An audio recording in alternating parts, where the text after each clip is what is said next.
Assalamualaikum warahmatullahi wabarakatuh. Perkenalkan, nama saya Muhammad David Ardiansyah dengan NIM 2040214143 dari Prodi Perbankan Syariah kelas E.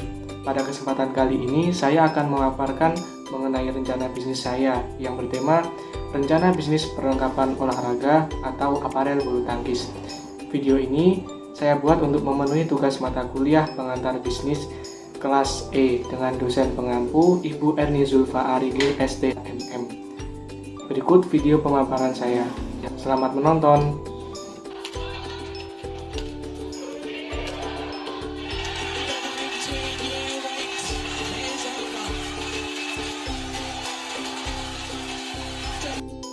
Gaya hidup sehat yang mulai berkembang di kalangan masyarakat membuat banyak orang mulai gemar berolahraga, khususnya olahraga bulu tangkis.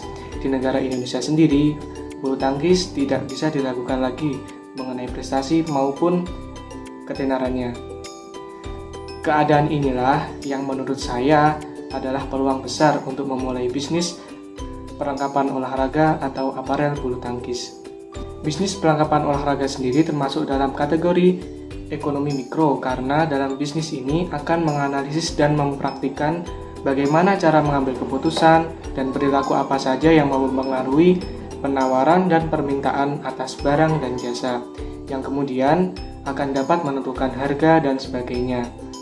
Sedangkan tantangan dari bisnis perlengkapan olahraga bulu tangkis ini tentunya sangat banyak.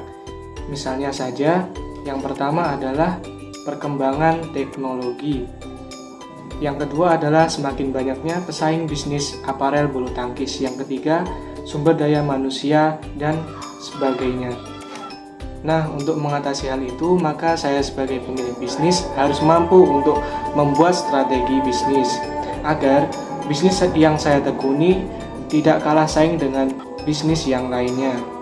Misalnya, saya bisa memulai dari etika bisnis. Etika bisnis adalah tindakan yang dilakukan dalam kegiatan bisnis dengan tidak menyalahi aturan organisasi dan masyarakat.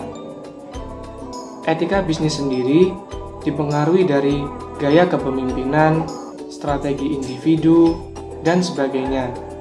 Bersamaan dengan etika bisnis juga harus ada tanggung jawab sosial perusahaan atau biasa disebut dengan CSR. CSR sendiri adalah suatu bentuk kebijakan dan kegiatan yang diselenggarakan oleh setiap organisasi atau badan usaha dalam berkontribusi terhadap masyarakat dan lingkungan, serta menjadi salah satu aspek berkelanjutan bisnis perusahaan. Mengenai bentuk tanggung jawab sosial perusahaan atau bisnis yang saya tekuni terhadap masyarakat dapat saya wujudkan dalam berbagai hal, misalnya dengan mengadakan audisi umum bulu tangkis atau juga bisa memberikan beasiswa kepada mereka yang berprestasi. Tujuannya adalah agar bakat mereka dapat tersalurkan dengan semestinya. Bisnis perlengkapan alat olahraga atau aparel bulu tangkis yang saya tekuni nanti juga termasuk dalam kategori bisnis kecil karena bisnis ini dimiliki atau dikendalikan oleh satu orang atau beberapa individu. Proses pengambilan keputusan juga secara langsung dipengaruhi oleh pemilik dan sahamnya di pasar yang relatif kecil. Ini juga memiliki beberapa karyawan yang sebagian besar kurang dari 50. Berikutnya, dalam menjalankan bisnis ini nanti, saya akan menggunakan gaya kepemimpinan demokratis. Mengapa saya menggunakan gaya kepemimpinan demokratis? Karena dalam gaya kepemimpinan demokratis ini, setiap masukan dari anggota tim dihargai dan komitmen dalam kerja tim dapat dirasakan melalui adanya partisipasi yang aktif dari tiap-tiap anggota bisnis. Berikutnya mengenai SDM atau sumber daya manusia. Tentunya setiap perusahaan menginginkan tenaga kerja yang berkualitas, produktif, berkinerja tinggi dan konsisten, loyal, serta memberikan kontribusi nyata bagi organisasi bisnis. Nah, untuk mewujudkan itu nanti, untuk perekrutan karyawan, saya akan melakukan seleksi terhadap calon karyawan saya. Sebagai kriterianya adalah mereka yang sudah paham mengenai perlengkapan olahraga bulu tangkis, mulai dari raket, sepatu, jersey, dan yang lain sebagainya. Tujuannya adalah agar bisa memberikan pelayanan yang maksimal terhadap keinginan konsumen kita. Berikutnya adalah dari sisi permodalan. Dalam hal ini, modal yang akan digunakan berasal dari dana pribadi ditambah dana yang lain, misalnya melakukan kerjasama dengan mitra bisnis tertentu atau mengikuti program investasi yang diberikan oleh jasa keuangan yang legal dan terpercaya. Selanjutnya, mengenai produk yang akan kami pasarkan ada beberapa macam, misalnya raket, sepatu bulu tangkis, tas raket, jersey bulu tangkis, jasa senar raket, dan aksesoris bulu tangkis yang lainnya. Lalu pertanyaannya, bagaimana kita mendapatkan produk yang akan kita jual itu? Caranya adalah kita melakukan kerjasama dengan brand alat perlengkapan olahraga baik lokal maupun mancanegara. Semisal dari brand lokal ada RS, Ikiwa, Flypower, dan lain sebagainya. Dari brand mancanegara sudah barang tentu ada Yonex, Mizuno dari Jepang, Li-Ning dari Cina, Victor dari Taiwan, Apak dari Malaysia, dan sebagainya. Bentuk kerjasama yang akan saya lakukan dengan brand tersebut adalah menjadi reseller dari brand tersebut. Misalnya dari brand Li-Ning, saya bisa melakukan kerjasama melalui Li-Ning Indo Official dan strategi yang lain-lainnya. Poin berikutnya adalah mengenai target pasar. Target pasar kami adalah semua kalangan, baik usia anak sampai usia dewasa, kalangan bawah, menengah, sampai kalangan atas. Sehingga untuk memenuhi target pasar tersebut, saya harus menyediakan berbagai macam brand perlengkapan olahraga yang ada, mulai dari yang original maupun KW.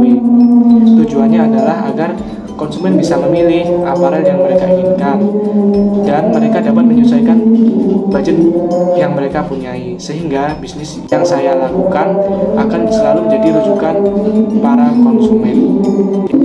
Sedangkan strategi pemasarannya adalah saya akan menggunakan dua cara.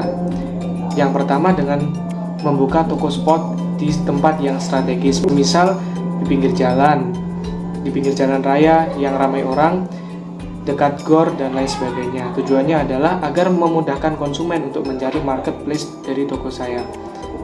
Cara yang kedua adalah dengan membuka toko online. Dalam hal ini kita bisa memasarkan produk kita di berbagai toko online, misalnya beli di Shopee, Lazada, dan lain sebagainya.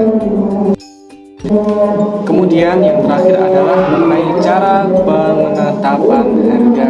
Karena kami bukan perusahaan manufaktur, maka dalam hal menentukan harga kami akan menyesuaikan dengan harga pasaran yang ada.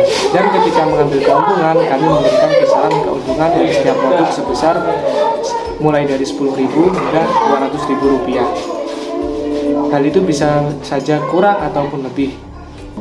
Hal itu tentunya akan kami sesuaikan dengan harga pasaran yang ada, ketersediaan barang, dan harga pembelian, dan sebagainya.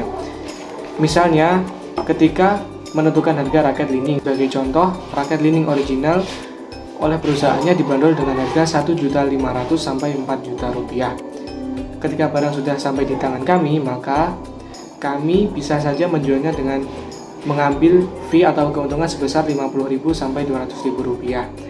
Tentunya hal itu disesuaikan dengan kondisi pasar, ketersediaan barang, dan lain sebagainya. Lalu, mengapa pada produk raket kami mengambil fee atau keuntungan pada kisaran Rp50.000 sampai Rp200.000? Pertimbangannya adalah karena adanya ongkos pengiriman dan lain sebagainya. Nah, demikian tadi sedikit pemaparan mengenai rencana bisnis saya yang akan saya jalani di masa yang akan mendatang. Kurang lebihnya saya mohon maaf. Wassalamualaikum warahmatullahi wabarakatuh.